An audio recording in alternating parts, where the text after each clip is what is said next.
जब हम घर से बाहर निकलते हैं तो उस वक़्त हमें पता चलता है कि ये दुनिया कितनी ज़ालिम है। ये दुनिया किस तरह बाहर निकले हुए बच्चे को ट्रीट करती है। अभी कहाँ खड़ी हुई है शहज़ादी और अपने आप को आने वाले वक्त में कहाँ देख रही है? अभी तो मैंने पढ़ाई पे ध्यान लगाया हुआ है और बड़ा इनिशियल दौर है और ऑब्वियसली कराची यूनिवर्सिटी में जब एज़ स्टूडेंट आप जाते हैं तो आप एक एक्टिविस्ट नहीं बन के जा रहे, आप स्टूडेंट बन के जा रहे हैं। ख्वाजा सरा है तो वो कहीं ना कहीं जिस्मानी एक्टिविटीज़ में इन्वॉल्व होगा या जिस्म फरोश होगा। और ये लेबल नहीं है, ये बेसिकली रियासत के तौर पे सोसाइटी की तरफ से कहा जाता है कि अगर एक बच्चा बाहर निकलता है 16 साल की उम्र में, उसे ये माशरा नहीं बख्शेगा। आपके ऊपर भी ऐसा वक्त गुजरा जब आपको ये चूज़ करना पड़ा कि मुझे ये करना चाहिए या करना पड़ेगा अपने ब्रेड एंड बटर के लिए? यस।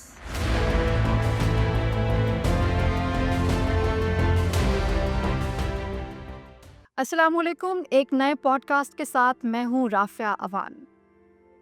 आज का मौजू और उस पर बात करना कम से कम मेरे लिए तो बहुत ही मुश्किल है, क्योंकि मैं और आप एक ऐसे मुआशरे में रहते हैं जहाँ पर मर्दों की बात तो होती है, औरतों की बात भी होती है, या तो मर्दों के फ़राइज़ की बात होती है या फिर औरतों के हुकूक़ की बात होती है। लेकिन एक ऐसा सेक्शन है सोसाइटी का जो मुझे लगता है कि हमेशा निगलेक्ट किया जाता है। या तो उसको अम्यूज़मेंट के लिए इस्तेमाल किया जाता है या फिर उसको एंटरटेनमेंट पर्पस के लिए समझा जाता है।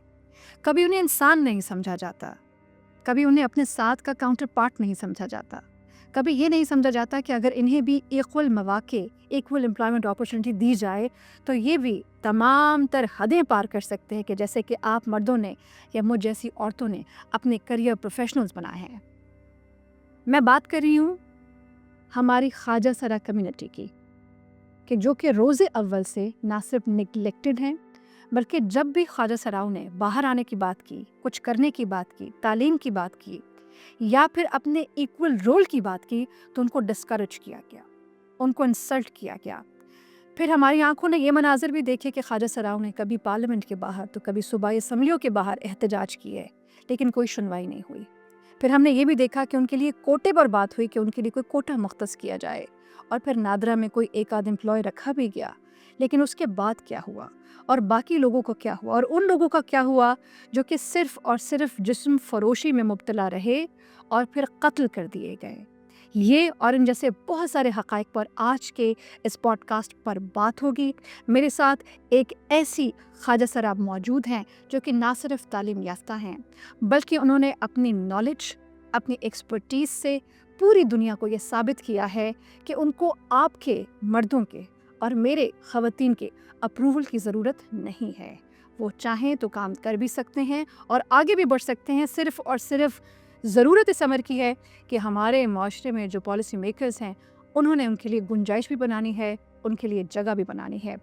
एजुकेशन रिज्यूम की है, पब्लिक एडमिनिस्ट्रेशन की तालीम हासिल कर रही हैं, सिटी काउंसलर भी हैं, पब्लिक ऑफिसर हैं, यूएनडीपी के साथ फील्ड सुपरवाइज़र से स्टार्ट किया और चलते चलते चलते इतनी कामयाबी की मंजिलें तय की कि प्रोजेक्ट डायरेक्टर रहीं। 7 साल पूरे सिंध को देखती रही हैं एक सर्टन प्रोजेक्ट में। वो प्रोजेक्ट क्या था, उन्हीं से हम जानेंगे। हमारे साथ मौजूद हैं शहज़ादी राय। अस्सलाम वालेकुम। वालेकुम अस्सलाम। शहज़ादी, कैसी हैं आप? मैं बिल्कुल ठीक हूँ, आप कैसी हैं? मैं ठीक ठाक, बहुत शुक्रिया, आप तशरीफ़ लाएं। शहज़ादी, एक मुश्किल सवाल से आगाज़ करेंगे आज की बात का। कितना मुश्किल था शहज़ादी के लिए अपना घर छोड़ना? देखिए, घर कोई भी छोड़ता नहीं है, घर से निकाला जाता है और ऑब्वियसली अपने खून के रिश्तों से अलग होना ये एक सबसे तकलीफ़ दे अमल होता है हमारी ज़िंदगी में। जो मरते दम तक इस तकलीफ़, इस ट्रॉमा को हम याद करते हैं और उसके लिए एक तकलीफ़ हमारी ज़िंदगी में रहती है, क्योंकि अपनों से जब आप दूर होते हैं तब एक आपको एक सिक्योरिटी होती है घर की। शायद घर में रहते हुए हमें इस चीज़ का अंदाज़ा नहीं होता है, लेकिन जब हम घर से बाहर निकलते हैं तो उस वक़्त हमें पता चलता है कि ये दुनिया कितनी ज़ालिम है। ये दुनिया किस तरह बाहर निकले हुए बच्चे को ट्रीट करती है। तो हाँ, मुझे ज़िंदगी में बहुत अफ़सोस रहा है और हर ख्वाजा सरा को ये अफ़सोस होता है कि उसको अपने घर से अलग होना पड़ा, माशरे ने किया या घर वालों की बेहिस्सी थी, उसको तकलीफ़ दे होता है। तो शहज़ादी, कोई ऐसा सर्टेन टाइम पीरियड होता है जिसमें ख्वाजा सरा को ये बात समझ में आती है कि मैं अपने घर में मौजूद मर्दों और औरतों से मुख्तलिफ हूँ, मुझे डिसोन किया जा रहा है, मेरा घर छोड़ देना, अपनों को छोड़ देना ही मेरा मुक़द्दर है, या एक सर्टेन कम्युनिटी कहीं बसती है दूर कहीं, वहाँ उन्हीं के बीच में जाके रहना है, चाहे वो मेरा कंफर्ट ज़ोन है या नहीं है। तो वो टाइम पीरियड कौन-सा होता है जब एक ख्वाजा को ये महसूस होता है कि अब यहाँ से इस चिड़िया ने उड़ जाना है?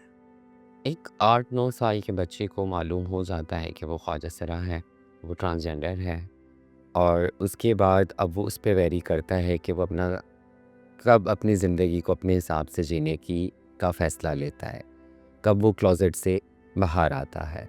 और उस क्लोज़ेट से बहुत सारे लोग तो सारी ज़िंदगी बाहर नहीं आते हैं, क्योंकि आपको ये बच्चे को ये बात भी समझ आ रही होती है कि जो वो है, अगर उसने ये चीज़ ज़ाहिर की इस माशरे को, तो फैमिली से डिसोन होना होगा। और उसके बाद वो बच्चा देखता है कि ख्वाजा सरा कम्युनिटी की रोडों पे क्या हालत है, तो वो डिसीजन वेरी करता है हर बच्चे पे कि वो कौन सी स्टेज में आके अपना एक आज़ादी का फ़ैसला करता है कि नहीं, अपनी ज़िंदगी अब अपने हिसाब से तो गुजारनी। आपने ऐसा नहीं देखा कि आपने आपके आस-पास कोई ऐसे ख्वाजा सरा हों जिनको फैमिलीज़ ने डिसोन ना किया और वो साथ रह रहे हों और सब उस कहते हैं ना सेल्फ प्रोग्रेसिव माशरे का हिस्सा हों? जी, कुछ लोग हैं, और काफ़ी मशहूर लोग भी हैं जो अपने घरों में रहते हैं। हमारे काफ़ी एक्टिविस्ट लोग भी हैं, काफ़ी कम्युनिटी के लोग हैं, वो अपनी फैमिली के साथ रहते हैं। लेकिन बहुत छोटा परसेंटेज है आप ये कह 1%, ओनली 1% ओनली 1%। सैडली। अच्छा, एक और मुश्किल सवाल आपसे करूँगी मैं शहज़ादी। जैसे कि मैं गुफ्तगू के दौरान ये बता भी रही थी अपने नाज़रीन को कि ख़वातीन और मर्द के लिए कोई क़ैद नहीं है, कोई भी प्रोफ़ेशन वो चूज़ करें, तालीम का हो, डॉक्टर हो, इंजीनियर हो। लेकिन ख्वाजा सराओं को लेकर एक सर्टेन, इसको आप टैबू कहें, इसे आप डिलेमा कहें, एक लेबल है कि जी ख्वाजा सरा है तो वो कहीं न कहीं जिस्मानी एक्टिविटीज़ में इन्वॉल्व होगा या जिस्म फ़रोश होगा। ये लेबल नहीं है, ये बेसिकली रियासत के तौर पे या सोसाइटी की तरफ से हमें प्रोफेशंस दिए जाते हैं। सोसाइटी की तरफ से कहा जाता है कि अगर एक बच्चा बाहर निकलता है 16 साल की उम्र में, तो उसे ये माशरा नहीं बख्शेगा। उसे सेक्स करना होगा अपनी ज़िंदगी गुजारने के लिए। तो ये हम पे तसल्लुत किया जाता है। बाद में हमें लेबल भी इसी नाम से किया जाता है, लेकिन हकीकत तो ये है, माशरा ये चाहता है। आप देख लें, पाकिस्तान में हमारे पास डॉक्टर मेहरब हैं, कितना उनको तज़लील की दी जाती है। आप आयशा मुग़ल हैं, इस वक्त पीएचडी कर रही हैं, वो कुछ अरसे के लिए मुल्क से चली गई थी, उनके ऐसे हालात हो गए थे। नायाब हैं और अरादिया हैं, जो लोग तालीम की तरफ जाते हैं, इज़्ज़त की ज़िंदगी गुजारना चाहते हैं, माशरे के बनाए हुए जो रूल्स हैं हमारे लिए, उनको तोड़ के अपने हक़ की बात करते हैं, तो उनको माशरा एक तज़लील के तौर पे इस्तेमाल करता है। उनको उनके ख़िलाफ़ जो है काफ़ी हेट कैंपेन्स चलती हैं। तो ये, अगर आप डांसर हों, अगर आप सेक्स वर्कर हों, तो कभी आप पे तनकीद नहीं होगी, आपको कोई कुछ नहीं कहेगा। लेकिन अगर आप काम करना चाहेंगे, उस तो फिर वक़्त आप तकलीफ़ से उस बचेंगे। वक़्त आपको हर चीज़ का जवाब देना पड़ेगा। माशरा पहले हमारे लिए इसी किस्म की चीज़ों का एक स्टार्ट लेता है कि भई यही प्रोफ़ेशन है, यही करो। जब आप कुछ और करते हैं, तब आप पे बड़ी एक तनकीद आती है, एक उनको क्रिटिसाइज़ किया जाता है। और मैं समझती हूँ, पाकिस्तान में जितने भी लोग हैं, जितने भी एक्टिविस्ट हैं, जितनी भी हेट कैंपेन्स चली हैं, चाहे वो फ़ेमस डिज़ाइनर की तरफ से चली हों, उसमें टारगेट पढ़ी लिखी ख्वाजा सराओं को किया गया है, ना कि उन ख्वाजा सराओं को जो डांस करते हैं। डांस मुझे कोई एतराज़ नहीं है, डांस एक बड़ा हुनर होता है। बट अगर सेक्स वर्कर्स हैं, उनके लिए कभी भी आपको कोई भी वीडियो मौजूद नहीं होगी। अगर आप मेरा भी नाम लिखेंगी यूट्यूब पे, तो आपको हज़ारों ऐसी वीडियोज़ आएँगी जिसमें मेरे लिए और मेरे किरदार को लेके, मेरी चीज़ों को लेके बहुत बात की जा रही होगी। उसकी एक वजह ये भी हो सकती है ना शहज़ादी कि अगर तालीम याफ़्ता ख्वाजा सराओं को इसलिए भी टारगेट का निशाना बनाया जाता होगा मेरे ख़्याल से कि अगर आप लोग वोकल हो गए, समझ आ गई, शऊर आ गया, अपने हुकूक पहचानने लगे, कल को नुमाइंदगी होने लगी असम्बलियों में भी और हर जगह पर भी, तो फिर तो उनके लिए ये मसले की बात होगी। यकीन इस वजह से आप लोग को सप्रेस किया जाता होगा। If you may allow me to ask this कि खुदा न खास्ता आपके ऊपर भी ऐसा वक्त गुजरा जब आपको ये चूज़ करना पड़ा कि मुझे ये करना चाहिए, करना पड़ेगा अपने ब्रेड एंड बटर के लिए? यस, मैं तो बहुत छोटी उम्र में अपने घर से निकली थी, और उस वक्त कोई ऑप्शन नहीं था, और मैं एक बड़ी अच्छी फैमिली से थी। मेरी वालदा गवर्नमेंट स्कूल में प्रिंसिपल थी, मेरे वालिद इस टेबल में डिप्टी मैनेजर थे और मैंने अपनी ज़िंदगी में, और मैं उस वक्त दीवा अकेडमी में एज अ हेल्पर जॉब करती थी, एक ऑटिस्टिक बच्चों का स्कूल था। अब वो मुझे मेरी नौकरी बड़ी पसंद थी। बहुत कम पैसे मिलते थे लेकिन स्टार्ट था, तो मैंने कहा कि नहीं, मैं बड़ी एक रेवोल्यूशनरी इंसान बनूंगी और मुझे समझ आ गई कि मैं कर सकती हूँ। लेकिन उसके बाद मुझे वहाँ से निकाल दिया गया नौकरी से कि आपकी आईब्रोज़ बहुत बड़ी बनी हुई होती हैं, आपके बाल बड़े हैं, और उसके बाद मजबूरन जब आपके पास कुछ भी ना हो, और मैं कभी भी अपने जिस्म के साथ ये ज़्यादती नहीं करना चाहती थी कि मैं अपने जिस्म को इस्तेमाल करूँ अपनी रोज़ी रोटी के लिए। मुझे खुदा ने हाथ दिए हैं, मुझे खुदा ने पैर दिए हैं, मुझे शऊर दिया है, मुझे अकल दी है, तो मैं कभी भी इस तरफ नहीं जाना चाहती थी। तो डे वन से, जब मैं घर छोड़ने से पहले भी, मैंने मतलब मैट्रिक के बाद ही फ़ौरन जॉब स्टार्ट कर ली थी। तो मैं हमेशा से कभी भी ऐसा नहीं चाहती थी, लेकिन ये माशरा फिर आपको जीने ही नहीं देता है। आप ये कह रही हैं कि अपनी रोज़ी रोटी के लिए क्या है, अपने रिस्क के लिए क्या, खाने-पीने के लिए क्या? मैं कभी भी ऐसा नहीं चाहती थी। बहुत सारे ट्रांसजेंडर्स ऐसा नहीं चाहते हैं, लेकिन जब आप घर से निकलते हैं, पहला मरहला आता है जब आप अपनी जगह लेना चाहते हैं तो स्टेट एजेंट से मिलते हैं। तो पहला आपका सेक्सुअल एनकाउंटर तो वहाँ होता है। आपने पैसे भी देने हैं लेकिन आपने सेक्सुअल फेवर भी देनी है। ये सब लाज़िम था। ये रोज़ी-रोटी के लिए भी नहीं था, ये एक्जिस्टेंस के लिए था। वरना मुझे उस इलाके से निकाल दिया जाता, हमें छत घर नहीं नहीं, मिलती छत आपको? नहीं मिलती। तो ये तो सिर्फ़ छत की कहानी है। तो आपने अपने घर वालों से ये नहीं कहा, जैसे कि आपने कहा कि you are coming from a good family background, कि आपको कम से कम कहीं पर कोई फ्लैट मैं रहने उस की वक़्त जगह कोई मतलब एडजस्ट कर मैं दे बिल्कुल ताकि इस चीज़ से हट चुकी थी। मतलब मैं बिल्कुल राब्ते में नहीं थी घर वालों के साथ, और भले वो मुझे जगह लेके भी दे देते। माशरा तो आपको ट्रीट ही हर चीज़ के लिए ये करेगा ना। आप रोटी किसी से भी माँगे, आपको रोटी नहीं मिलने वाली है। अनटिल अनलेस आप ज़ईफ़ हो जाएँ, 40-50 साल के हो जाएँ, झुर्रियाँ आ जाएँ आपके मुँह में, उस वक़्त आपको एक फ़कीर की तरह ट्रीट किया जाएगा। उससे पहले हर ट्रांसजेंडर बच्चा एक सेक्स ऑब्जेक्ट होता है इस माशरे के लिए, और ये हकीकत है, ये सबको पता है, लेकिन इस पे कोई बात नहीं करना चाहता। अच्छा शहज़ाद, इस तरह के मामलात में जब एक ख्वाजा सिरा को जिस्मानी तौर पर किसी के पास जाना पड़ता है, जिस्म फ़रोशी करनी पड़ती है, तो यकीनन हर दिन आपका वास्ता या राब्ता किसी अच्छे शख्स से नहीं भी पड़ता होगा। कभी कोई ऐसे लोग भी सामने से आ जाते होंगे जो कि ना सिर्फ वॉयलेंट होंगे, बल्कि मार-पीट या इस तरह के वाक़यात भी सामने आते होंगे। देखिए, ख्वाजा सरा कम्युनिटी के पास जब भी कोई आता है ना, तो हमें नहीं पता उसका फैमिली बैकग्राउंड क्या है, वो जो नाम बता रहा है वो असली है भी या नहीं। तो ये बहुत रिस्क होता है, और हमारे यहाँ एक बहुत साइकोपैथ्स मौजूद हैं। वो कभी भी अपने रिश्तेदारों में, अपने गली मोहल्ले में, अपने यूनिवर्सिटी के दोस्तों में, अपने कॉलेज के दोस्तों में, या अपने ऑफिस कुलीग्स के सामने अपना वो साइकोपैथ, अपना वो नफ्सियाती बना नहीं दिखा। नहीं दिखा। पर जब वो ट्रांस कम्युनिटी के पास आते हैं तब वो दिखाते हैं, जिसकी वजह से हमने बहुत वायलेंट केसेस देखे हैं। और हमने उसमें अपना कम्युनिटी का बड़ा मैकेनिज़्म बनाया हुआ है कि हम एक साथ रहते हैं, कोशिश करके एक ही इलाके में काफ़ी घर जो है वो बसाते हैं, ताकि तो हम अगर एक ऐसी कंप्लेंट्स सिक्योरिटी। आती हैं तो फिर ऐसी कंप्लेंट्स यकीनन आप लोग पुलिस के पास ले जाते होंगे, और हमारी पुलिस की जानिब से कैसा रिस्पॉन्स देखने अच्छा, को मैं मिलता है? इसमें सिंध पुलिस को बहुत अप्रिशिएट करूँगी, क्योंकि 2015 से पहले कोई कॉन्सेप्ट नहीं था एफआईआर का। कि आप लोग एफआईआर नहीं कर सकते? नहीं, और मेरी जो आपको बताती हूँ, मेरी एक्सपर्टी ही वायलेंस पे थी। क्योंकि जब मैं जब आई तो मैं बड़ी तेज़ तबीयत की थी। तो मैंने मारे भी बहुत खाए लोगों से, इसी की ज़बान चलाती है, और एक्सपेक्ट नहीं था ना कि ट्रांस होके बोलेगा। तो 2000 ग़ालिबन 11 की बात है, मेरा गैंग रैप हुआ था, और हम थाने गए, और थाने जाके हम फिर उस वक्त तो फिर हम बहुत गुस्से में थे। हमारी किसी ने बात नहीं सुनी, तो हमने अपने कपड़े उतार दिए थे, तो हमें थाने से बाहर निकाल दिया था शारा फैसल पे।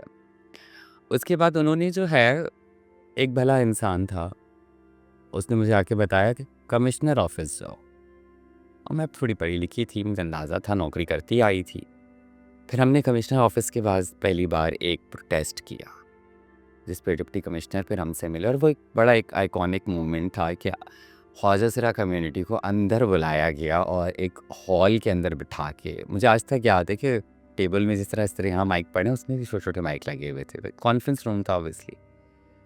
तो वहाँ से एक मेरे एक्टिविज़म की भी शुरुआत हुई, और वहाँ से एटलीस्ट हमने पुलिस को और चीज़ों को ऑब्वियसली बेहतर होने में बहुत टाइम लगा। जो हमारे अभी साहब का आईजी थे, वो गुलाम नबी मेमन, जिस ज़माने में मेरी उनसे मीटिंग हुई थी 2018 में, 17 में, तो वो सीसीपीओ कराची थे और उन्होंने कहा कि ये इतनी पढ़ी लिखी है, इसी को फोकल पर्सन बना दो ट्रांसजेंडर्स का, अपनी कम्युनिटी को रिप्रेजेंट करेगी। और वो एक, आपको पता है, बड़ा एक चेंज का वक्त था। बग़ैर किसी बड़ी फंडिंग के, बग़ैर किसी एनजीओज़ के, बग़ैर किसी पैसे लगाए, एक छोटा सा मैकेनिज़्म बनाया गया जो ऑलरेडी मौजूद था, जेंडर बेस्ड वायलेंस का ग्रुप ख़वातीन के लिए, उसमें ट्रांस की एंट्री होती है। और वो का दिन है और आज का दिन है। बहुत अच्छा, यानी ये सिर्फ एक अकेली मेरी मेहनत नहीं है, बहुत सारे ख्वाजा सर एक्टिविस्ट मौजूद हैं जिन्होंने बहुत मेहनत की है, तो ख़ुद को क्रेडिट सिर्फ देना अच्छी बात नहीं है। तो हम सबकी मेहनत से वो ग्रुप में हम सब आए और उसके बाद आज तक कोई भी केस होता है, हम फ़ौरन उस कंप्लेन को फॉरवर्ड करते हैं और with in 15 to 20 minute, hardly 1 घंटे बाद एसएसपी का राब्ता हमसे होता है और डायरेक्ट एसएसपी जो है वो एसएचओ के साथ हमें कनेक्ट करवाता है और हमारे केसेस को बहुत अच्छे से रिजॉल्व किया जाता है। बाकी इदारों में गवर्नमेंट के ज़ीरो प्रोग्रेस है, तो पुलिस की मैं कहूँगी कि 80% प्रोग्रेस हुई। तो यानी कि आप शाबाशी देती हैं पुलिस के जी मुहदे जी को कि जो कि आप ख्वाजा सराउं के साथ कोऑपरेट भी करते हैं, कंप्लेंट लॉन्च भी करते हैं। ये भी बता दीजिएगा साथ में, ये कंप्लेंट तो लॉन्च हो जाती है, आपको सुना गया, आपको अच्छा लगा, आपको एड्रेस किया गया, आपको अच्छा लगा, एक आम इंसान की तरह इज़्ज़त दी गई, बिठाया गया, आपको अच्छा लगा। उन कंप्लेंट्स के बाद जो रेट ऑफ कंप्लेन है उसमें कोई कमी आई या वो वैसे ही बढ़ता चला जा रहा है? हम जब पॉडकास्ट में बैठते हैं तो हम बड़ी किताबी बातें करते हैं, पर ग्राउंड रियलिटीज़ बहुत डिफरेंट होती हैं। किरदार सिर्फ पुलिस का नहीं होता है। अगर मैं एक डांसर हूँ, मेरा मसला हुआ है किमाड़ी में और मैं किमाड़ी के किसी के ख़िलाफ़ एफआईआर कटवाती हूँ, तो मैं किमाड़ी में कल को नाचने के लिए बैंड हो जाऊँगी। सोर्स ऑफ इनकम जुड़ा होता है, तो हम कंप्लेन के साथ फिर आगे सुलहनामा जो होता है उसकी तरफ जाते हैं। कोर्ट से होते हैं काफ़ी सारे सुलहनामे और मैं काफ़ी सारी, मैं अपनी, मेरी फ्रेंड्स हैं फेमिनिस्ट औरतें, उन्होंने मुझे सिखाया। शुरू में मुझे बड़ा गुस्सा आता था, मैं कहती थी यार मैं फ़ैर इतनी मेहनत से कटवा रही हूँ, तुम लोग जो है सुलहनामा कर लेते हो। तो फिर मुझे किसी ने कहा कि जो विक्टिम है ये उसकी अथॉरिटी है, ये उसका डिसीजन है, और इस तरह अगर हम सुलहनामे भी हो जाते हैं और वो सेफ़ हो जाते हैं, तो अल्टीमेट जो हमारा एक मकसद है वो यही है कि कम्युनिटी को सेफ़ किया जाए। और इन दिस वे हम कम्युनिटी को काफ़ी हद तक प्रोटेक्शन पुलिस की तरफ से मिल जाती है। ठीक है। अच्छा, ये मैं आपसे जानना चाहूँगी कि जैसे कि आपके जाने से, आपके प्रोटेस्ट करने से एक बदलाव आपने महसूस किया। आने वाले वक़्त में क्या इक़दामात आप कर रही हैं ख्वाजा सराउ के लिए? कुछ सोचा है? यकीनन ये एक बड़ी ज़िम्मेदारी है आपके कांधों पर। देखिए, मैं उसको थोड़ा-सा लंबा जवाब देना चाहूँगी इस बात का। पाकिस्तान एक बहुत कन्फ्यूज़ स्टेट है, स्पेशली रिलेटेड टू जेंडर। अगर वो ख़वातीन के बारे में भी बात हो या ख्वाजा सरा कम्युनिटी के बारे में, जो बहुत थोड़ी होती है। पाकिस्तान ने यूरोपियन यूनियन के साथ ट्रीटी साइन की हुई है कि वो ख्वाजा सरा अफराद की हिफाजत करेंगे, जिसकी वजह से बड़े प्रोग्रेसिव लॉज हमारे पास मौजूद हैं इस मुल्क में। लेकिन साथ ही साथ उस पर इम्प्लीमेंटेशन नहीं है, क्योंकि वो इम्प्लीमेंटेशन अगर गवर्नमेंट करती भी है तो हमारे यहाँ एक बड़ा कंजर्वेटिव रिलीजियस तबका है, वो उठ के खड़ा हो जाता है, चाहे वो हमारे लिए हो, चाहे ख़वातीन की शादी की उम्र के लिए भी हो। तो ये एक बड़ा मसला हमारे पाकिस्तान में है और कोई भी हुकूमत, कोई भी सिटिंग गवर्नमेंट ये नहीं चाहती कि वो रिलीजियस तबका उनके गले आए। तो हुकूमतों की कोशिश होती है कि जो लॉज पास कर दिए हैं उनकी प्रेजेंटेशंस ही आप जो है वो इंटरनेशनल फोरम्स पे देते रहें। काम कुछ नहीं करना, काम सपोर्ट करेंगे कोई तो नहीं है ट्रांसजेंडर्स को। काम जब करेंगे तो मौलवी गले आ जाएंगे। तो कुछ जो बेसिक एक बड़ी पॉलिसीज़ और प्रोजेक्ट्स होने चाहिए जिनका वादा इंटरनेशनली किया हुआ है, उसको पूरा नहीं। गवर्नमेंट की जानिब से आप कह रही हैं कि किसी किस्म गवर्नमेंट कोई एक कन्फ्यूज सपोर्ट। स्टेट है, उसको कुछ समझ नहीं आ रहा पाकिस्तान को, पाकिस्तान की हुकूमत को कि उन्हें क्या करना चाहिए। और लीस्ट प्रायोरिटी पे हम ट्रांसजेंडर कम्युनिटी, जैसा चल रहा है वैसा ही चलने देते हैं। और हमारे लिए हेट स्पीच का कानून नहीं चलता, हमारे लिए हज़ारों वीडियोस बनाई जिनमें मिस इन्फॉर्मेशन थी, झूठ था। तो इवन शहज़ादी, ये भी इस तरफ भी ज़रा आइएगा। मैं कुछ फैक्ट्स इस बारे में पढ़ रही थी, तो 2015 से 25 तक अगर बात की जाए तो तकरीबन कमोबेश 197 ख्वाजा सरा हैं जिनका कत्ल किया गया। It's a huge figure. वैसे ही आप लोग की कम्युनिटी को बहुत ज़्यादा बड़ी कम्युनिटी नहीं है। 0.5% पाकिस्तान की जी बिल्कुल, पॉपुलेशन का हिस्सा है। बहुत बहुत शायद ज़ीरो का बोलते हैं मैं। माइन्यूट कम्युनिटी है। उसमें से भी अगर 197 लोग इस टाइम पीरियड में कत्ल किए गए, और बाद में जब हम देखते हैं कि मीडिया पे जो ख़बरें हैं, जो तहकीकात होती हैं, जो उसकी पूरी पूरी फॉरेंसिक की जाती है, जाए वक़ुआ की भी, और जो हक़ाइक़ बाद में बाहर आते हैं, उनमें कहीं न कहीं उन ख्वाजा सराओं के कत्ल करने वालों के साथ कोई ना कोई मरासिम निकलते हैं, या कोई जिस्म फ़रोशी का मामला निकलता है। क्या आप समझती हैं कि ख्वाजा सरा एक हद तक जाकर रेज़िस्ट कर रहे होते हैं कि जी हमने अब कंटिन्यू नहीं करना है इस शख्स के साथ इस रिलेशनशिप में, या कुछ और मामलात ऐसे गंभीर जो आ घेरते हैं उनको कि फिर मामला कत्ल तक चला जाता है? अच्छा, मोस्टली 2 किस्म के कातिल निकलते हैं। एक निकलते हैं फैमिली से, ऑनर किलिंग पे, और एक निकलते हैं ये बॉयफ्रेंड्स जो होते हैं या आशिक जो निकलते हैं। दोनों मामलात में पहले मैं फैमिली पे आऊँगी कि फैमिली की ऑनर किलिंग कुछ नहीं होता। जिस वक़्त उनको लगता है कि अब ये विरासत में हिस्सा माँग रहे हैं, तो उस दिन मार दिया जाता है। भाई मार देता है तो माँ माफ़ कर देती है। और पाकिस्तान का कानून आपको पता है ब्लड मनी की इजाज़त भी देता है। दियत का कानून हमारे पास मौजूद है। अब आ जाते हैं बॉयफ्रेंड्स पे। ज़ाहिर है लोगों के रिलेशंस बनते हैं। अब एक ट्रांसजेंडर है, वो पाकिस्तान जैसे सोसाइटी में जहाँ कॉन्सेप्ट हो, जहाँ रिलीजन भी हो, जिसके औरत के साथ महरम होना ज़रूरी है, तो ख्वाजा सिरा भी अपने साथ कुछ लोग ऐसे रखता है जो इनकी सेफ्टी और जगहों पे उसके साथ खड़ा हो। अगर मैं एक डांसर हूँ और मैं जा रही हूँ डांस करने के लिए बनारस, तो मुझे कोई बनारस का बंदा चाहिए जो वहाँ मुझे सपोर्ट करे। कल को वही लोग गले में आ जाते हैं और कत्ल कर देते हैं, और कत्ल करने के बाद कहते हैं हमने बड़ा सवाब का काम किया है।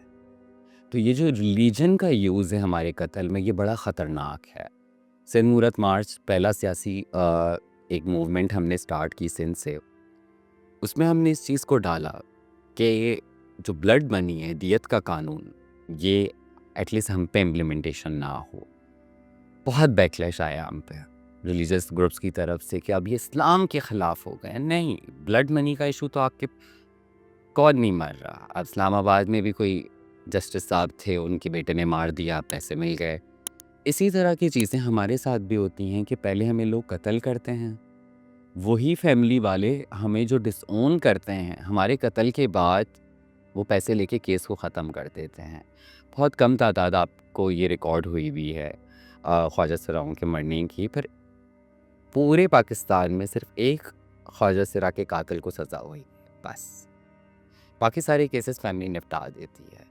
तो हम जब out of the court settlement जब टाइप की आपके चीज़। मुल्क में फ़ौजदारी केसेस में दियत का कानून इम्प्लीमेंट नहीं होता है, तो हमारी भी ये बड़ी वैलिड डिमांड है कि जब हमें फैमिली डिसोन कर देती है, तो हमारे पे भी दियत का कानून ना लगाया जाए। अगर हमारा कोई कातिल है, तो उसे कत्ल की सज़ा दी जाए। हम तो क़सास की बात भी करते हैं ना, हम तो क्योंकि इस्लाम के अलंबरदार हैं, तो आँख के बदले आँख, कान के बदले कान, नाक के बदले नाक की। बट वो ये ना मिसयूज़ है, एक मिसयूज़ है रिलीजन का, हमें अपनी समझना सहूलत चाहिए। के एतबार से आगे पीछे। ये ही एक वाहिद रिलीजन है जो कहता है कि आँख के बदले आँख, आप खून के बदले खून। तो उसको हमने बिल्कुल इग्नोर कर दिया है, जिसकी वजह से आज हमारा जो एक वायलेंस का रेशियो है ख़वातीन के साथ भी, ख्वाजा सरा कम्युनिटी के साथ भी, वो बढ़ता जा रहा तो इतने ज़्यादा केसेस हैं, जैसे कि 197 एक रफ़ फिगर मैंने आपसे शेयर किया, जिस पे आपको तहफ़्फ़ुज़ात हैं कि ये एक्चुअल फिगर नहीं है, इससे बहुत ज़्यादा होगी तादाद। तो जब इतने केसेस हैं और आप लोग चाहते भी हैं कि आपको इंसाफ मिले और आउट ऑफ कोर्ट सेटलमेंट हो जाती है, तो इसके बाद क्या देख रही हैं आप कि क्या ख्वाजा सरा कम्युनिटी में फ्रस्ट्रेशन इंसाफ ना मिलने की वजह से बढ़ रहा है, या फिर आप लोग छोड़ छाड़ के ठीक है अपने फंक्शंस करेंगे, रात में अपनी एक ज़िंदगी गुजारेंगे, खुश होंगे, दूसरे कंट्रीज़ में जाएंगे, एंजॉय करेंगे, या फिर अपने आप को डाइवर्ट करने के लिए फिर क्या करते हैं? क्योंकि ऑफ कोर्स आप लोग इंसान हैं, एक नॉर्मल ह्यूमन बीइंग हैं, और इक्वालिटी आपका हक है, और नाइंसाफ़ी पर एक नॉर्मल इंसान के जहन में ना सिर्फ तकलीफ़ पैदा होती है बल्कि तफरीक पैदा होती है।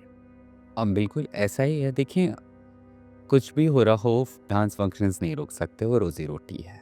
जो भी आपको रोडों पे भी ट्रांस नज़र आते हैं, कुछ नहीं है उनके पास और कुछ करने को, ठीक है? तो वो नहीं रुक सकता।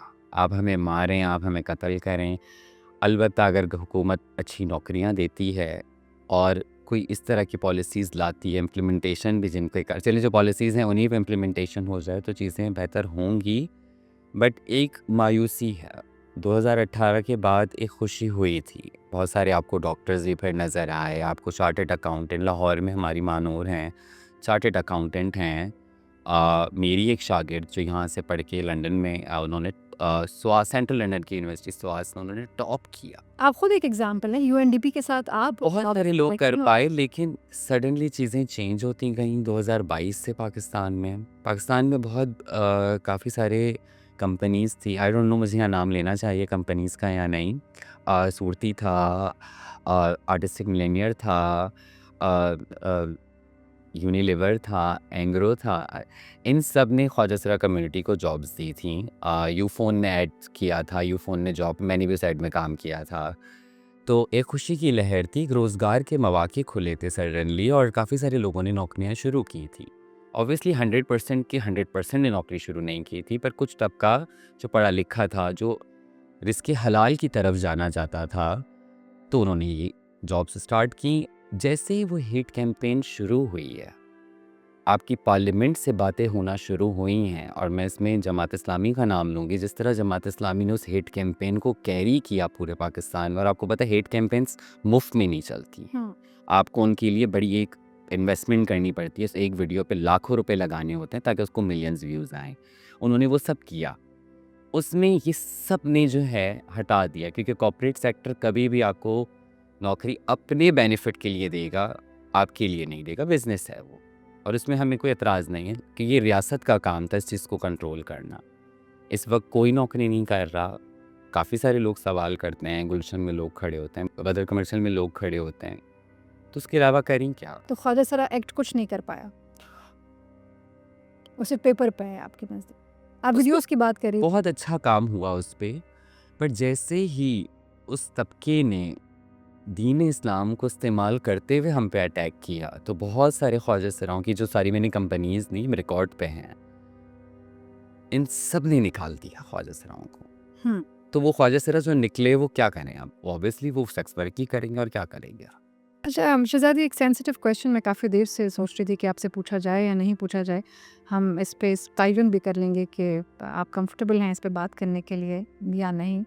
एक ख्वाजा सरा जब एक नॉर्मल फैमिली से उठकर बढ़ता है आगे धीरे धीरे और उसको पता होता है कि अब मैंने घर छोड़ना है, वो कौन सा वक्त होता है कि वो इस बात का तयन करता है कि उसने मर्द का रूप धारना है या औरत का रूप धारना है, और किन फीलिंग्स की बुनियाद पर वो ऐसा महसूस करता है? देखिए, जो ये रूह होती है उसमें बहुत सारी चीज़ें जो है, काफ़ी सारे बच्चे इंटरसेक्स भी होते हैं, काफ़ी सारे बच्चे सिर्फ ट्रांसजेंडर्स होते हैं जो रूह की बुनियाद पे अपने जिन्स को तब्दील करते हैं।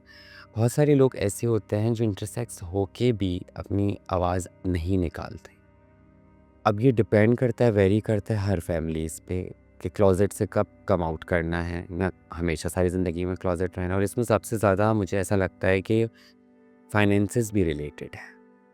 गरीब का बच्चा, उसको नहीं पता कि LGBTIQ जेंडर की कितनी फॉर्म्स आ चुकी हैं या क्या उसका प्लस दिमाग क्यू सोच क्यू रहा है। और नॉट। लेकिन उसको ये पता है कि अगर वो अपनी फीलिंग्स को ट्रांस की तरफ ले जाएगा तो वो पैसे कमा लेगा। अमीर का बच्चा ट्रांसजेंडर हो, इंटरसेक्स हो, वो चुपचाप पाकिस्तान में रहना है तो वो अपनी ज़िंदगी मर्दों की तरह गुजार लेता है, क्योंकि उसे विरासत मिली नहीं होती है। उसको पता है कि बाप मरेगा तो कल को इतना पैसा आ जाएगा, मैं ज़िंदगी में गुजार लूँगा। 40 साल में, 50 साल में मैंने बहुत सारे लोगों को देखा है कि फिर वो अपनी ज़िंदगी को अपने हिसाब से, जो एक्चुअल उनकी लाइफ है, जिस तरह वो पैदा हुए हैं। बहुत बड़ी तादाद अमीर बच्चे, माँ बाप जो होते हैं उनके, अमीर माँ बाप के जो ट्रांसजेंडर बच्चे होते हैं वो अपने मुल्क से बाहर भेज देते हैं। जिन मुल्क में राइट्स होते हैं वो उनको चलो वहाँ भेज देते हैं।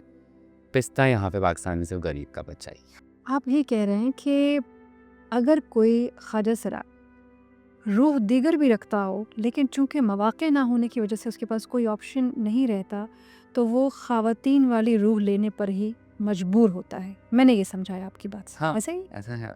और इसी वजह से वो या फिर फंक्शंस करना, डांस पार्टीज़ करना और इस तरह की एक्टिविटीज़ के प्रोग्राम करना और इस तरह की एक्टिविटीज़ से ही आप पैसा कमा सकते हैं या फिर जिस्म फरोशी एक ऑप्शन रह जाता है। हाँ, ऐसा ही है। हमने देखा बहुत सारे फंक्शंस की ऐसी वीडियोस भी लीक होती रहती हैं जहाँ शादियों में ख्वाजा सराओं को बुलाया जाता है परफॉर्मेंस के लिए। तो क्या कलेक्टिवली 7-8-10 लोग मिल के जाते हैं, फिर उसका कि वो मिल के खाते हैं, मिल के रहते हैं, एक हाँ, फैमिली की तरह एक होते हैं? एक डांसर्स के भी ना ग्रुप्स होते हैं अच्छा। कि अलग-अलग ग्रुप्स होंगे और वो फिर ग्रुप को बेसिकली जो ग्रुप के बड़ी गुरु होती हैं उनको इनवाइट किया जाता है और फिर वो जाते हैं और फिर वो इस तरह से सेफ भी रहते हैं।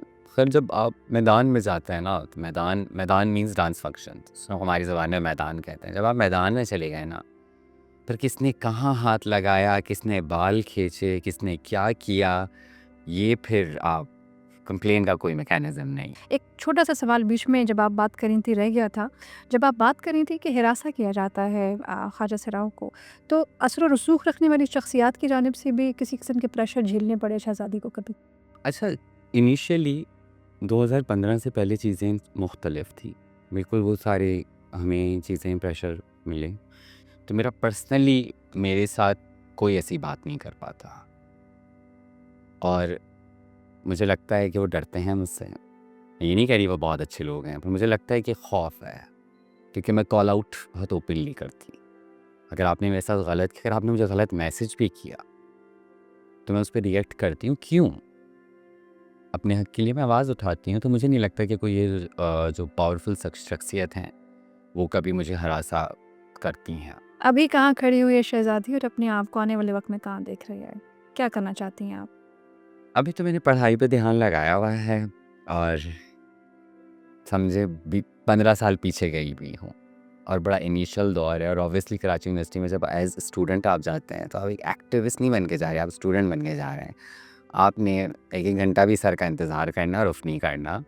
तो मैं भी उस फेज़ को अपने इंजॉय भी कर रही हूँ और मेरा एक अपना एम है ज़िंदगी का कि मैं मरने से पहले पीएचडी या एमफिल तो करूँगी। ये मेरा इरादा है। चाहे वो यहाँ से करूँ, चाहे मुल्क से बाहर से करूँ, लेकिन करूँगी लाज़।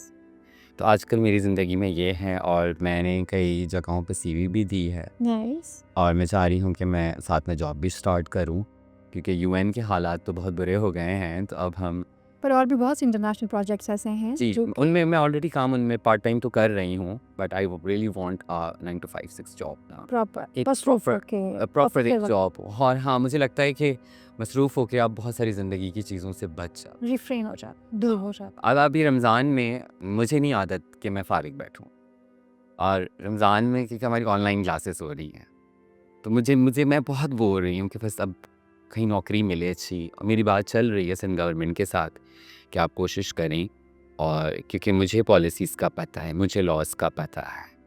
तो मैं कहती हूँ ठीक है आएँ। उन्होंने मुझे कहा कि आपको मेडिकल चेकअप भी कराना होगा। मैंने कहा मैं रेडी। मैं अभी अपनी ज़ात की बात कर रही हूँ, मुझे कोई एतराज़ नहीं है, मेडिकल चेकअप करें, नौकरी तो दें। तो इस चीज़ पे चल रहा है और मैं समझती हूँ इंसान को बिज़ी रहना चाहिए। अच्छा शहज़ादी, एक आखिरी सवाल आपसे करेंगे और फिर प्रोग्राम को क्लोज़ करेंगे। यकीनन हम सब अपने वतन से बहुत मोहब्बत करते हैं, जहाँ हम पैदा हुए हैं, और फिर वतन तो माँ जैसा होता है। लेकिन जब माँ आपको गोद ना ले रही हो और बार-बार गोद से उतार कर फेंक रही हो और आप क्रॉल कर रहे हैं, आप चल नहीं पा रहे हैं उस मुआशरे में, तो ऐसी सूरत हाल में हमने ये देखा है कि बहुत से लोग अपने मुल्क से बाहर दीगर ममालिक से ना सिर्फ मदद लेते हैं, अज़ाइलम और दीगर ऑप्शंस मौजूद होते हैं, उन्हें एंटेन करते हैं, बल्कि इंटेंशनली, मैं तो ख्वाजा सराओं को डिस्कस कर रही हूँ, इंटेंशनली मर्द और औरतें भी केसेस बनाकर कि जी हम पे हम ख्वाजा सरा हैं। नहीं हम पे हमले किए गए, फेक केसेस भी बहुत फेक केसेस हम पे हमले किए गए, हम इस मुल्क में महफूज नहीं हैं सिर्फ और सिर्फ वहाँ के वीज़ा के लिए या वहाँ के परमानेंट रेजिडेंस के लिए। तो शहज़ादी तो पढ़ी लिखी भी है, क्वालिफाइड भी है, मैं हर जगह गई भी हूँ। तो आपको ये ख्याल नहीं आया कि मुल्क छोड़ दिया जाए? देखिए मेरे पास आज भी ढेरों मैसेजेस आते हैं सोशल मीडिया पे, आप एक लेटर दे दें हमें, क्योंकि एक वर्थ रखती हूँ मैं। हमारा सिंध मूरत मार्च, जेंडर इंटरेक्टिव अलायंस, ये बड़ी बड़ी ऑर्गेनाइजेशंस हैं। ये मार्च बहुत, सिंध मूरत मार्च बहुत बड़ी एक तहरीक है कि आप लेटर देते हैं हमें। मैं कहती हूँ आप कौन हैं? हम ये हैं, हमारी फीलिंग्स ये हैं, बस हम यहाँ आ गए, हमें लेटर दे दें। अज़ाइलम के लिए किसी भी मुल्क में पहुँचना बहुत ज़रूरी है। आप यहीं से डायरेक्ट अप्लाई करके नहीं जा सकते कि मुझे असाइलम चाहिए। कभी भी कोई मुल्क आपको नहीं रखेगा, कोई मुल्क आपको अपने मुल्क के अलावा वेलकम नहीं करता। यह हमें पहले इस बात को समझना चाहिए। वेस्ट भी फुल हो चुका है। लेकिन मैं अमेरिका गई तो मुझे अमेरिकन गवर्नमेंट से, क्योंकि हमारी मीटिंग्स अमेरिकन गवर्नमेंट से ही होनी थी, तो वहाँ काफ़ी सारे लोगों ने कहा कि आप असाइलम लें, हम आपको वीआईपी असाइलम देंगे, जो कि वीआईपी सियासी शख्सियत को दिया जाता है। एक वक्त को मैंने सोचा, फिर मैंने कहा नहीं, क्योंकि मैंने एक ज़िंदगी ख़त्म की जो घर वालों के साथ थी। मैं वहाँ से निकल के, मैंने हिजरत करके मैं पहुँची फ्रांस में, और मैंने वहाँ की, मैं अब एक और हिजरत नहीं करना चाहती, एक और नई दुनिया में नहीं जाना चाहती। ज़िंदगी बहुत मुझे छोटी है, मुझे मेरे मुल्क से प्यार है, मुझे मेरे सिंध से बहुत प्यार है। मैं एक सिंधी स्पीकिंग इंसान हूँ, और हम तो बड़ा अपने सिंधु देश के बारे में बात करते हैं और बड़ा पसंद करते हैं, तो क्यों ना इसको बनाएं। पर अनफॉर्चुनेटली और लोगों की तरह हमारी कम्युनिटी में भी काफ़ी पढ़े लिखे लोग इस मुल्क से चले जाते हैं, और मुझे दुख है। मैं और उनके लिए बिल्कुल हार्ड फीलिंग्स नहीं है, क्योंकि मुझे पता है यहाँ राइट्स नहीं है। अगर वो अपने बेटर फ्यूचर के लिए चले जाते हैं तो वो उनका राइट है, बट दुख है कि हम अपने ज़हीन लोगों को खो रहे हैं। कम्युनिटी से भी वो बाहर चले जाते हैं, असाइलम ले लेते हैं, और जाके आपको सिर्फ इतना बताना होता है कि ये 1-2 अटैक्स हुए हैं मुझ पे, और उसके बाद 1-2 लेटर ऑर्गेनाइजेशंस का देना होता है। जो अमूमी तौर पर हकीकत में भी नहीं। मैंने काफ़ी सारे केसेस को देखा है, काफ़ी सारे वैलिड केसेस को मैंने जो है वो सपोर्ट भी किया है कि नहीं, इनको वाकई जान वो ख़तरा है, इनको हम अगर वो चले गए हैं वहाँ पे और वापस आए तो मसला होगा, तो हमने काफ़ी सपोर्ट किया लेटर्स वगैरह में भी। बट मैं समझती हूँ कि नहीं, अपने मुल्क से प्यार करो, अपने मुल्क को ही दुबई जैसा क्यों नहीं बना रहे हो। छोड़ दें हुकूमतों को, हुकूमतें जब तक ठीक होंगी, हुकूमत के आसरे में रहेंगे, बहुत टाइम निकल जाएगा। स्टार्ट तो लें। अगर आप हर कोई अपनी अकाउंटेबिलिटी देखे, मैंने अपने वतन के लिए क्या किया है, क्या मैंने कभी बाहर कचरा नहीं फेंका, क्या मैंने कभी सिगरेट का बट बाहर पे नहीं फेंका। मैं लंदन में थी और वहाँ पे ज़ाहिर है गंदी आदत हम में है, और मैं अपने आप को बहुत अच्छा नहीं कह रही। मैंने सिगरेट पिया, मैंने फेंक दिया। एक पुलिस वाला आया और उसने मुझसे 100 पाउंड का चालान किया, ऐसे और 100 और वो इंडियन था। फिर उसने मुझसे बातें भी की, उसने कहा अब देखो चालान तो हो गया है। मैंने कहा चलिए ठीक है, 100 पाउंड 40,000 बनते हैं पाकिस्तानी। एक बट फेंकने के मैंने वहाँ 40,000 रुपये पे किए। मजाल है, जब मैं 26 दिन वहाँ रही, जो मैंने दोबारा मैंने जेब में डाल लेती थी बट। तो खुद से सीखना होता है। और एक और चीज़ जो मुझे वहाँ की अच्छी लगी, जो बहुत इरेलीवेंट है अभी लेकिन मैं बात करना चाहूँगी। मैंने उनसे पूछा, मैंने कहा तुम बख्श भी सकते हो मुझे, इंडियन हो, हम एक ही हैं यार। तो उसने कहा शहजादी देखिए, मैं आपको भी बख्श भी दूंगा, लेकिन हमारे यहाँ एक रूल है, जो फ़ाइन का पैसा होता है आधा हुकूमत का आता है, आधा मेरे अकाउंट में जाएगा। ओके। तो मुझे एक फ़ौरन क्लिक हुआ कि पाकिस्तान में अगर ऐसा हो जाए तो ये जो हमारे पुलिस वाले 10-20 रुपए 500 की रिश्वत लेने के बजाय वो डायरेक्ट फ़ाइन करेंगे। तो एक बड़ी अच्छी पॉलिसी लगी, मैंने कहा ये पाकिस्तान में होनी चाहिए। तंबीह भी हो जाएगी। अच्छा शहज़ादी, जाते-जाते मैं आपको रंजीदा तो नहीं करना चाहूँगी, लेकिन जब कभी आपने बात की, आपने ये कहा कि 8-9 साल की उम्र में आप लोग को घर छोड़ना पड़ता है और फिर नाम बदलना पड़ता है, लिबास बदलना पड़ता है, घर लेना नहीं, पड़ता है, नाम हम अपनी मर्ज़ी से रख लेते हैं। तो जब कभी आप अरशद, सलमान, हफ़ीज़, महफूज़, जब भी आप कोई होते हैं और जब उसके बाद आप कोई तारा, सितारा, शहज़ादी, बदलते महक बन जाते हैं, बड़े हो जाते हैं, उस सब सर्कल से बाहर निकल आते हैं, तो वो बहन भाई याद आते हैं, या फिर बहन भाइयों की शादियाँ होती हैं तो बुलाया जाता है शिरकत के लिए, याद रखा जाता है, जाता। लेकिन ज़ाहिर बात तो होती, बहनें और माँ नहीं छोड़ती, करते हैं बात, सबसे करता है। मुलाकात होती है। होती है, बाहर होती है, घर आ जाते हैं, लेकिन बहनें और माँ ना, वो नहीं छोड़ता। वो कुछ भी कर लें वो राब्ता करेगी सबकी। मैं आपको एक जर्नल बात बता रही हूँ। माएँ मतलब मुझे कितना अरसा हो गया, तकरीबन हाँ 17 साल हो गए मुझे, 18 साल घर से अलग हुए हुए। एक रात ऐसी नहीं है कि मेरी माँ ने मुझसे फ़ोन पे बात ना की। ओहो! दैट्स और नॉट। मुझे बहुत पसंद है कि मैं फ़ोन बंद कर दूँ, पर मुझे सिर्फ़ एक टेंशन होती है, अम्मी ने कॉल कर ली तो वो टेंशन में आ जाएँगी। तो एक प्यार है, मतलब माँ के लिए कोई तफरीक नहीं है। माँ हैं, बहनें हैं, भाई और बाप भी। एक बात बताएँ, बड़े मजबूर होते हैं। ये जो गैरत का एलिमेंट हमारे यहाँ है, और उस गैरत के चक्कर में ज़ाहिर है मेरे भाई को कोई उसका दोस्त कहेगा, उसकी गैरत जागेगी। मेरे बाप को कोई कुछ कहेगा, वो घर से बाहर निकलना छोड़ देगा। ये भी केसेस होते हैं। तो मैं कहती हूँ फैमिली भले हमें निकाल देती है, बट फैमिली भी बहुत सफ़र करती है। नहीं, मैं इस मुद्दे से, इस बात से, इस पॉइंट ऑफ व्यू से इत्तेफाक नहीं करती। मेरा अपना पॉइंट ऑफ व्यू है, मैं आपके पॉइंट ऑफ व्यू का एहतराम करती हूँ। बात अगर गैरत की है तो जब तक बात नहीं करेंगे बाप भाई और नहीं इस ऑड के ख़िलाफ़ खड़े होंगे कि मेरी औलाद है और उसको ये जिन्स अल्लाह ने बख्शी है, मेरा इसके ऊपर कोई कंट्रोल नहीं है। जब 1, 2, 3, 4 भाई और बाप खड़े होंगे तो ऑटोमेटिकली इस बारे में रेजिस्टेंस ख़त्म होगी और एक्सेप्टेंस आना शुरू हो जाएगा। देखिए हमने हुकूमत है पाकिस्तान 2018 की पार्लियामेंट में हमने बिल में ये चीज़ डाली थी कि कोई माँ बाप अगर अपने बच्चे को घर से बाहर निकालता है तो उस पर कानूनी कार्रवाई करें। तो आपकी पार्लियामेंट ने उस चीज़ को हटा दिया, उस क्लॉज को हटा दिया। नहीं, ये नहीं करें आप। रियासत उसूल बनाती है, हुकूमतें, पार्लियामेंट्स किस लिए इतने सारे बजट्स लेती हैं? उसूल बनाने के लिए। वो फेल हैं तो मैं किसी इंडिविजुअल फैमिलीज़ को जो ऑलरेडी मेरी नज़र में सर्वाइवल्स हैं, उनको मैं कसूरवार नहीं ठहराऊँगी। कसूरवार वो हैं जो इन पावर हैं और इन पावर होके ऐसे फ़ैसले ख़वातीन के लिए, ख्वाजा सरा औरतों के लिए नहीं ले सकते हैं, तो वो ज़िम्मेवार हैं और खुदा की अदालत में भी वही जवाबदेह होंगे। बिल्कुल ठीक कह रही हैं आप। एक तो ये अदालत है जो यहाँ लगाई हुई है और शहज़ादी राय का ये ख़्याल है कि रियासत जो माँ है, माँ की ज़िम्मेदारी है कि हमें गोद दे, हमारे सर पर शफ़क़त का हाथ फेरे, हमें यूँ लावारिसों की तरह छोड़ ना दे। बात माँ से स्टार्ट हुई थी, वो माँ जिसने जन्म दिया, और माँ पर ही आकर ख़त्म हुई वो माँ जिसने लावारिस छोड़ दिया। बस फ़र्क सिर्फ़ इतना है कि एक वो माँ है जिसने पैदा किया और एक वो माँ है जिसे हम धरती माँ कहते हैं। बहुत ही तकलीफ़देह आज का मेरे लिए एपिसोड रहा। बहुत रंजीदा हूँ मैं आज का एपिसोड करने के बाद। इतनी सारी तकलीफ़देह बातें सुनने को मिली कि बहैसियत औरत होने के मुझे किसी ने घर से नहीं निकाला। मैंने इस दर्द को महसूस नहीं किया कि जब घर से निकाला जाता है तो कैसे महसूस होता है। मैंने आज तक इसको महसूस नहीं किया कि अगर आपका बाप और भाई आपको डिसोन कर दे तो कैसा महसूस होता है। खुदा ना खास्ता आपके ऊपर गैरत के नाम पर कोई मुकदमा हो जाए, आपकी जान को ख़तरा हो तो कैसे महसूस होता है। आपको एक अपार्टमेंट, एक ज़मीन, एक नौकरी, एक यूनिवर्सिटी में एडमिशन लेने के लिए किसी के साथ अपनी वैल्यूज़ कॉम्प्रोमाइज़ करनी पड़े तो कैसे महसूस होता है। आप बहैसियत मर्द के और मैं बहैसियत औरत के शायद इस तकलीफ़ को कभी समझ तो नहीं पाएंगे, लेकिन मैं इतना ज़रूर कहूँगी कि हमें अपने अपने हिस्से की जो शमें हैं वो जलानी है।